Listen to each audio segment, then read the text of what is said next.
is the Think Twice Podcast, Season 2. Pew, pew, pew. I don't know what episode this is. This is episode 4. Take sip. Okay. I'm screaming. How you been though? It's been a really rough week. Yeah, same.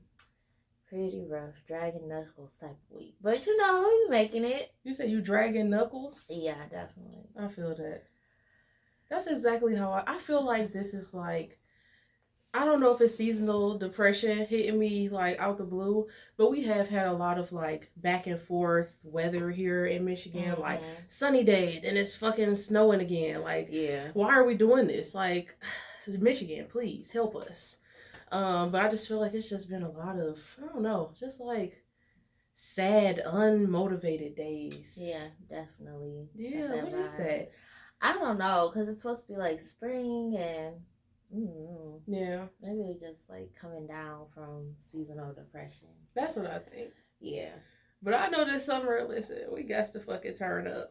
Oh, this summer I'm gonna be outside. No matter what. No outside. Excuses. I swear. No, nothing. We'll be outside like the fuck. Literally.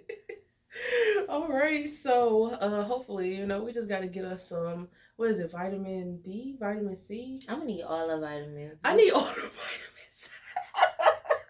At this point. Take them all. B12, D, C, A, K, all of that. All of it. Yeah, we need that. Hopefully this Casarita help a little bit. All right, so we're going to jump into our next section. How do you feel about... You want to go first or you want me to go first? You can go first. Okay, I had to, but I'm going to choose real quick. Okay, how do you feel about cats? Cats are cool. They all right.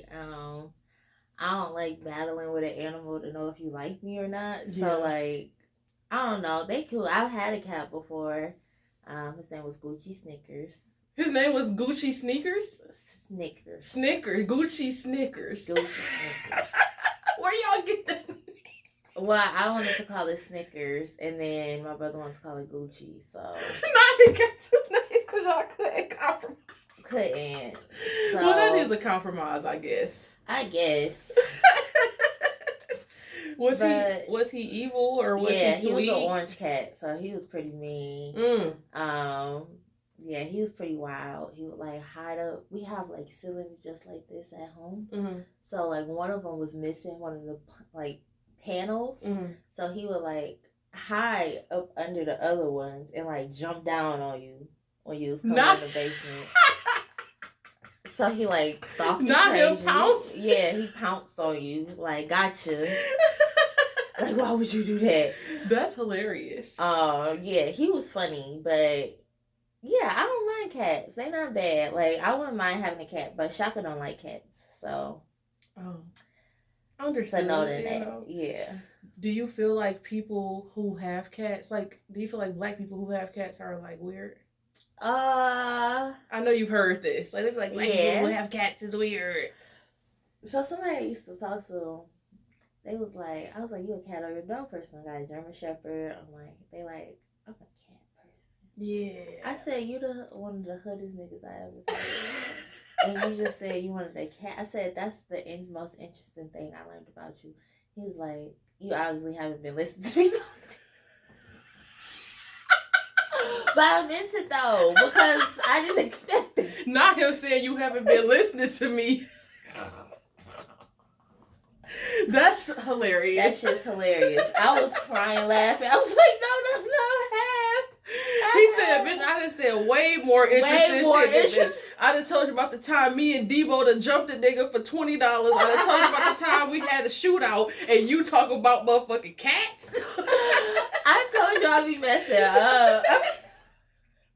They be used to the awkwardness though after a little bit, but yeah, I don't mind cats. What about you? I don't know if I would ever own a cat, but I do think the sweet ones are cute. But I have seen those menace to society cats, and I'm not amused. I'm not trying to get scratched. Yeah, have you ever seen? I've seen ones where they be about to hit the baby, like the cat be like about to give him the spitty, what he call them, the pity pats, out, whatever. Exactly, and they be like, no, you better not, like, they better not hit my baby. They still do it behind your back, like. Them little niggas, they can't be trusted. They can't be trusted like that. I think I'm gonna stick with Panda. That's real. Yeah. All right, what's yours? How do you feel about colored contacts? No, big no. So, I love my cousin, but I have a cousin. Damn. You went straight to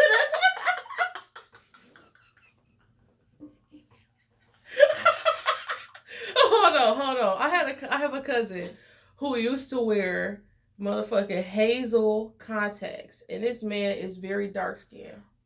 He's very dark skinned, and he wore the hazel contacts every day of his life, like while we were growing up. And not saying that dark skinned people can't have hazel eyes, because it could happen, but we knew it wasn't his, you know. And to this day, in 2022, I sometimes have still seen that man wearing them damn color contacts. And I hope they ain't the same damn color contacts, cuz I hope they ain't. He switched brands. Don't come for him. He could have switched brands. He got the AccuV. I'm screaming. But I feel like, you know, I feel like they're unnecessary. That's real. How you feel about them? I don't even like contacts from a real stuff, but it's interesting. I definitely thought it was like a phase type of thing for people. Like, what if I look exotic? Yeah. Ooh, what am I? What am I? Who is she? But no, like that shit really follows people to like their adulthood, like full on adults wearing contacts. It was this one fine ass guy on TikTok. Oh my god, he was so fine. What I always do, like, oh, you fine on TikTok? I'm gonna go to your Instagram because I may have to slide. Yeah. Yeah. Slid to the Instagram. Nah, he got some color contacts. Them shits was colored. I said, it wasn't like an ad, like brand sponsor. It was like hazel green eyes. And it wasn't like a natural hazel green like you talked about. Yeah. It was like some pictures I got hazel green eyes. Some pictures my eyes is dark brown. Like, sir. Like, dog, are you serious? Did that turn you off? Yeah. I clicked out of that damn page so fast. Sometimes it only take one thing. Well, it's these days. These days. It only needs to be a half a thing. Listen. And the color contacts is one. Y'all heard it here first. Don't do that. Now, if you go on and you completely, like, you can't never take them shits out. Like, this is a part of you now. It's a part of you. Yeah. Like, don't let my family find out. These not your real eyes. Go fucking clown your ass. Well, they gonna clown me about your ass. And now I'm gonna have to hear it. Exactly. That's hilarious. Not you got off his Instagram. Hell yes. Stroop. All right. So next we are going to jump into our Women's History Month highlight. Yes. This is what, the second week? Second. Yeah. Oh, wow. Wait. Second full week. Okay. Yeah. March is a long ass month. This is a long month. Like February be like, you know what? They really could have took some days from March and gave them to February. They could have. They really could have. Oh, 2-3 more days from March. They should have made March Black History Month because it's the longest fucking month. They should have. Yeah. But all right. So actually, the person that I am going to highlight today is Nadine Burke Harris. Doctor, okay, don't get it twisted. But I was actually talking about her today in a work meeting because we were talking about ACEs. Have you ever heard of ACEs? Adverse childhood experiences. Okay. I was like, Ace Horror. Okay, I think I have heard of that now. Okay, so I'll just read a little bit about her. So Dr. Nadine Burke Harris is an award-winning physician, researcher, and advocate dedicated to changing the way our society responds to one of the most serious, expensive, and widespread public health crises of our time, childhood trauma. She was appointed as California's first ever Surgeon General by Governor Newsom in January of 2019. Shout out to our sis. Okay, this is a Black woman. Stop playing. She has dedicated her career to serving vulnerable communities and combating the root causes of health disparities. And long story short, long story short, she's done a lot of research about adverse childhood experiences. So basically, it's a test, if you would, that basically asks you various questions like, did you experience this as a child? Mm-hmm. And the more things that you've experienced as a child, the more likely you are to have health issues. Okay. So certain health issues. So I thought that, shout out to her for being the first Surgeon General of California. This is a Black woman in 2019. I said the first in 2019? In 2019. Yes. And then she's done all her beautiful research and, working with the CDC and all of that. So I just think this is a beautiful woman to highlight in public health, doing her damn thing. Yeah, that's really awesome. Mm-hmm. I actually chose somebody in public health as well. And this wasn't even coordinated. I was gonna do them last week, but I was like, let me read up a little bit more. Mm-hmm. So I chose this person because I seen them come across my timeline with my doula stuff. And they actually helped create some of the doula work that I do in Kalamazoo, Michigan. Well, I do it in do it in Detroit, but they're in Kalamazoo. So her name is Jenny Joseph. She was actually voted as Times Woman of the Year. Okay. And she is a respected health advocate for women and newborn babies. A British-trained midwife, Jenny has become one of the world's most respected midwives and authorities on women's health, healthy pregnancies, healthy deliveries, and healthy babies. She's become a true advocate for systematic reform that puts women and babies first in healthcare. Before profit, convenience, and numerous reasons, America trails on other developed nations in birth. Jenny's common sense approach has won her the attention of global media and brought her invitations to speak all over the world. So, she was, where did the page go? But she was this year's Times Woman of the Year. And I thought that was super amazing, the work she does with Black maternal health and making sure that the babies and the mothers are cared for and nurtured for. And she's world renowned. And she even does work here in Michigan. So, yeah, she's British. Period. International superstar. I love it though. Yeah. Especially because I've heard so much about how Black women are, a lot of times not listened to or overlooked or, whatever in certain maternal spaces, in the hospital or whatever. So I'm glad that it's Black women out here that, are doing this work because it's so needed. And she's probably, not to take away from what she does, but it's probably so many little people that are Black and have that level of expertise that, she has to be international. She has to be flown out because it's probably 5 or 6 Black people that's actually doing that type of work. So, super important. Black midwives are amazing. I thought about going back to school to be a midwife. So. Really? What's your percentage on, how likely are you to do it? My percentage to do anything right now is about 10. So it's about 10%. 10% to most things these days. So, but I feel you, but it could happen one day. It could. Yeah. Never say never. Never say never. Yes. All right. These are some beautiful women to highlight. So shout out to them. It's making history. Yes. All right. So next we have Into the Thick of It. Hey. Into the Thick of It. Hey. Into the Thick of It. All right. And you are up first. You have a few things to talk about. I do. Okay, so Jussie Smollett or Juicy Smollett, as I've heard. You call him Juicy? Have you never heard people call him Juicy Smollett? I've heard you tell what it. The heck? Maybe it's the people I be around. They be like Juicy Smollett, but. I mean, if you say say it like a French accent. Juicy smoothie. I can't, I don't do accents. Don't mind me. But it's actually kind of fucked up because he got sentenced to 5 months in jail. So I don't know if y'all remember when during the pandemic, it was damn hard to fucking like not pay attention to it. Yeah. I feel like everything was like on Front Street during the pandemic. But yeah, basically. Did it happen before the pandemic? I thought it was during.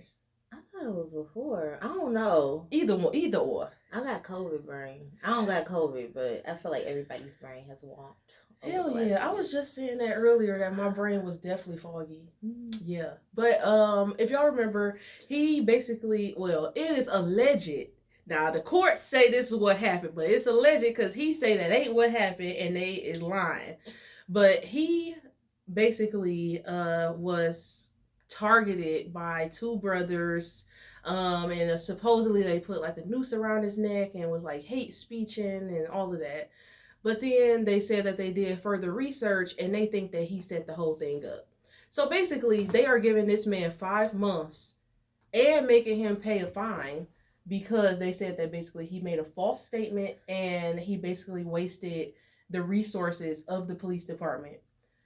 Now, what's fucking funny to me about that, I need to know, have they ever charged any of these motherfucking white women who be calling the police, making false statements? Oh my God, this kid's out here selling lemonade. Like, bitch, yeah. Why is you wasting our time? Now, this is 2 hours that we'd have had to drive over here and be with your ass. So calculate that, and that's this much of our salary, and bitch, that's what you owe us. Mm-hmm. Like, no, they haven't done that shit. So I think they was really just trying to make a statement because he is a celebrity. Yeah, definitely. And like I stopped following it after it was like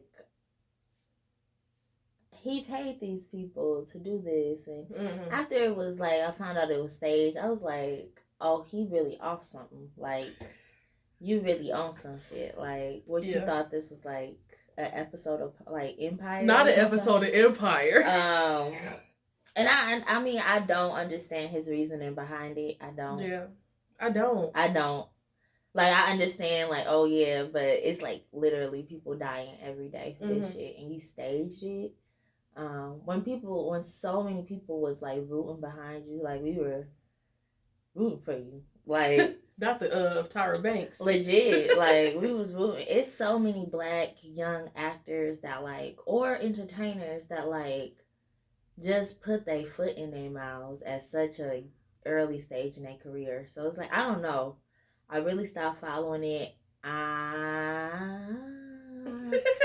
always say this is like not a forgiving generation. This is not the time to mess up. It's not the time to fuck up. It's not the time to put something on the internet and say you sorry. It's just not. This is not a forgiving generation. You're gonna get canceled. They're gonna find your house. They're gonna find your job. You're gonna go to jail. Like, you're gonna lose everything. You're gonna get persecuted. Like, these kids, these generation of people don't play. So definitely gotta move a little bit different.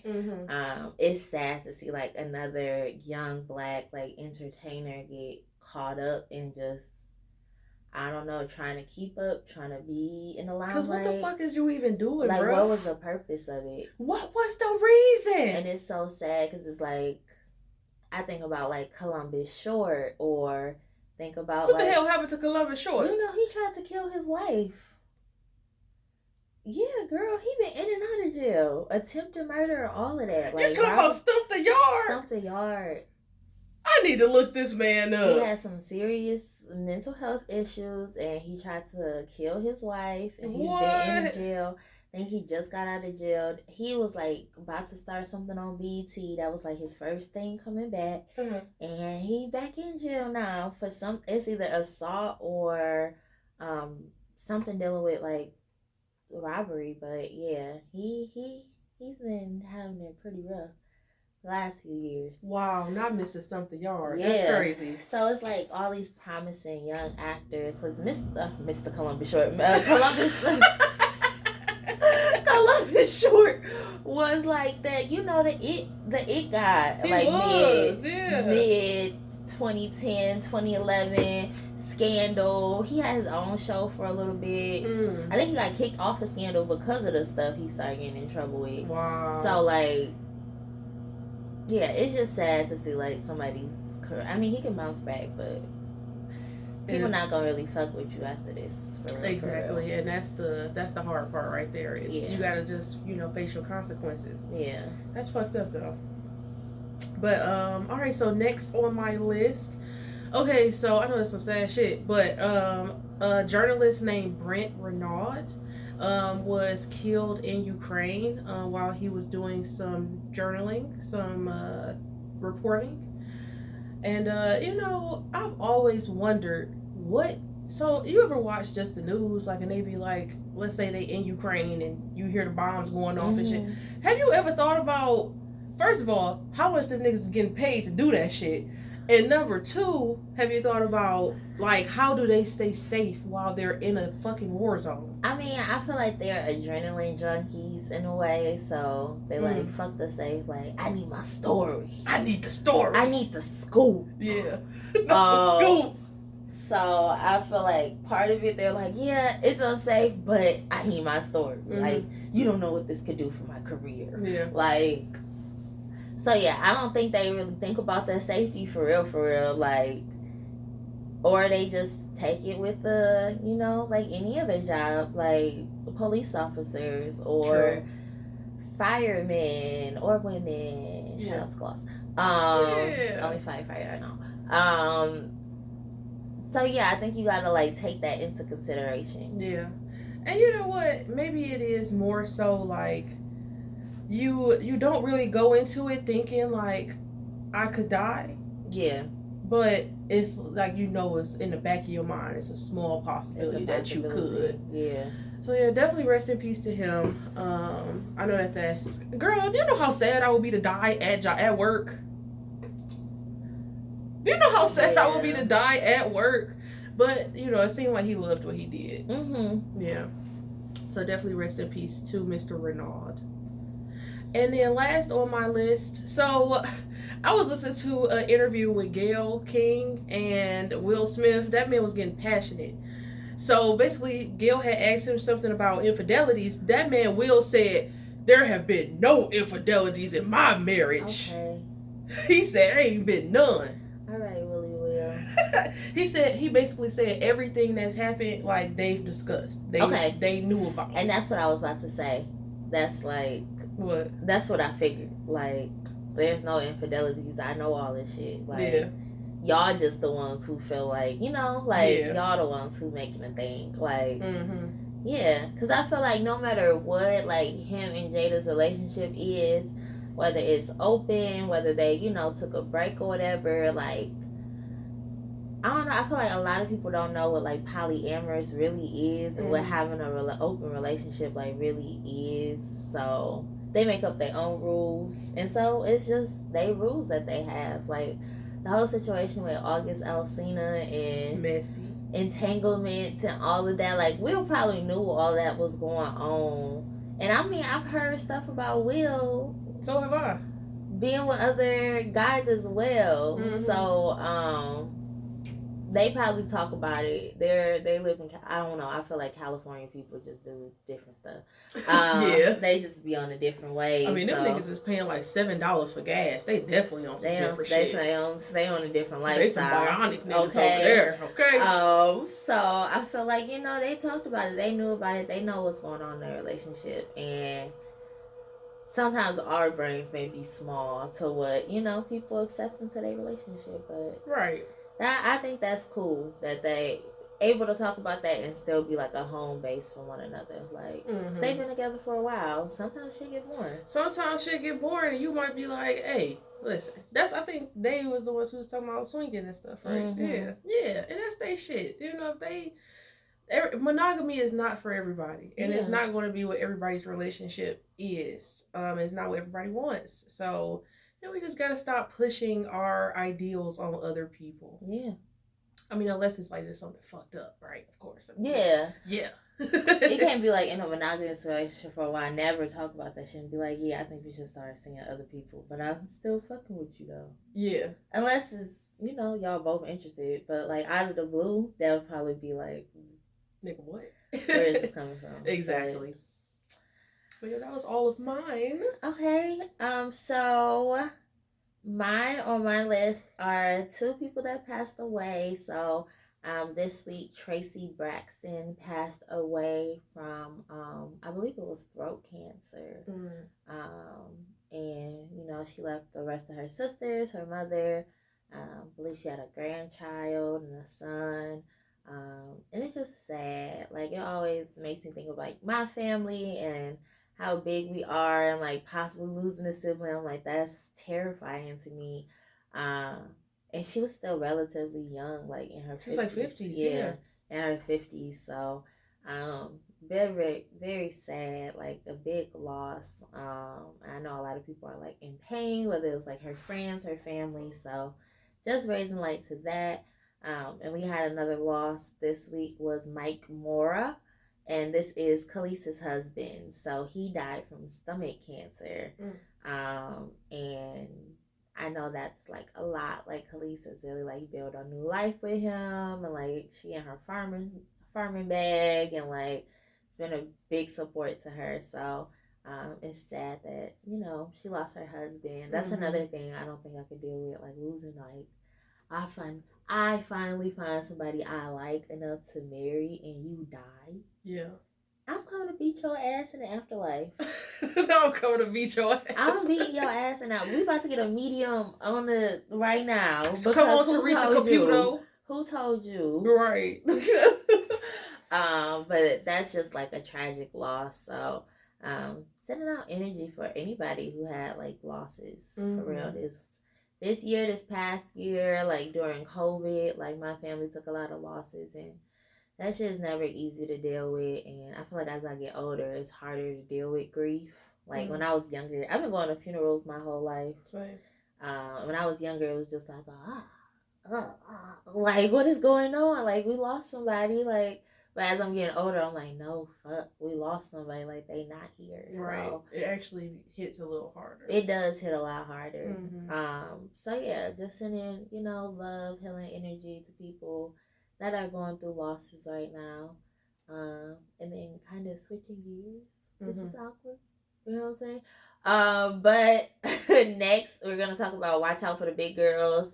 And that's Lizzo's show that is coming out on March the 25th. So check that out. I think it's on Amazon Prime. So just raising awareness to that. Is that about her finding backup dancers? Yeah. Okay. And then Sydney Bale is there. If you follow Sydney on Instagram, she's like one of the newer Black plus size models that's like getting a lot of shine. So I'll look her up. Yeah, I'll be following them like they actual celebrities. I'll be like, she works for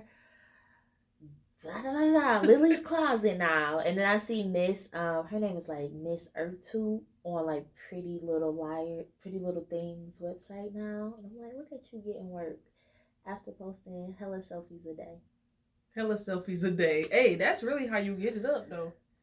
All you gotta do is build your content, which builds your following, which brings brands to you. It sounds linear. It sounds linear, but I know it takes deeper a lot than that. more. Yeah, you ain't lying. It takes so much more. You ain't lying. So we are going to move on to our main topic this week. And friends. How many of us have them? Friends. So yes, this is our main topic is friends, and we're gonna talk about just what friendship means to us and the ins and outs of friends. Yeah. So what does friendship mean to you? She like haven't thought about it. I have, but I'd rather answer the second question first. Oh, did you have a lot of friends growing up? No, I didn't. I didn't have a lot of friends growing up, and it was always pretty hard for me to make friends. Like I had the American Girl book, like How to Make Friends. I used to be reading that shit, like how do I make friends? It was always just really hard for me to make friends. Like I just kept running into like really fake girls that like wanted it to be my friend, and then they like talked about me or act like we wasn't cool the next day. Very fake people, like little kids I would run into, like I would cry like about it all the time. So not the fake kids. yeah, so many fake girls. And then the guys would, it would get weird. Like I told you with my guy friendships, like it will always be like cool, sweet, innocent. We're like besties, and then it'd be like, I like you actually. You know what? That's a whole thing in itself. Like waiting to tell you, like Jesus Christ. Like, okay, that's actually a great question that we could ask later. But do you think that men and women can genuinely be friends? Write that down. Write that down. Write that down. We're gonna come back to it. Yes, but yeah, we can come back to that. And so my guy friends, like I'm the type of person that like, I mean, I wasn't really attracted to them. I seen them in the light as you're my friend, not compartmentalize and keep it that way, especially as like I got older, and then some of my guy friends was cute, but I was like, you just my friend, like you and that. I'm not about to cross them lines. Haven't you seen the movies? What that happened? What that do? And so yeah, it was really, really hard getting a set of friends to where I actually felt like, you know, I can depend on these people. Like I always wanted some like movie friends, and I still don't think I have movie friends because this is real life. This is not a fucking movie. But I do have people to whereas I can depend on them. I know their reaction is going to be authentic, and that they actually care about me and my well-being rather than just like aesthetically being friends. So bringing it back to one, like friendship means a lot to me just because it was really hard to find friends and keep friends and like feel like I can, you know, be myself with somebody rather than them thinking like I'm being fake. Yeah. Cause I don't know. I guess I'm nice and people think that's like really fake. Really? Like, yeah. Yo, she too like nice. It's a fake nice, yeah. Oh, that's weird. Ain't it? Yeah. People be thinking I'm faking. I be like, no, this is literally just how I am. They're not used to nice people, I guess. And so God protected me in another way. Yeah. So definitely. So what about you? Did you have a lot of friends growing up? What did that look like for you? I think I had a new close friend like in every grade. Dang. I mean, that's just like dependent on if like my close friend carried over to my class with me. Because you know, like when you was in like middle school, you would change homerooms. Like you wouldn't be in the same class with somebody all the time. Yeah. So I felt like, you know, in hindsight, I definitely did not try to maintain friendships back then. Like when I had a friend, like we was friends, like we hung out, they might come over to my house, you know, whatever. But after it kind of fizzled out, like, or we moved on to the next phase, it was just done. Exactly. Okay. But it's not like it was any beef. It was just like, you just drift apart, you know? Yeah. And I feel like that's why I never had a best friend. Like to this day, I don't feel like I've ever had a best friend. Maybe in like kindergarten, Alex, but for real, because we actually like hung out and I used to be with her parents and everything. Okay. But like I said, you know, after that we just kind of drifted apart. Now we follow each other on Instagram, but we still don't talk, you know? Yeah. But now I feel like like you said, I have more of a solid friend group, which was validated on my birthday, y'all. Because I originally had 9 people on that list. Don't play about their damn birthday. Listen, for real, you better know it. Because that's when you know for real if people gonna show up for you or not. Like, this is my day. This is something that I'm inviting you to celebrate with me. Yeah. And, you know, people can't... I understand stuff comes up. Like, a couple people had to work or whatever. But, like, people who, you know, like, I know that your ass wasn't doing nothing. And you told me you was coming and you don't.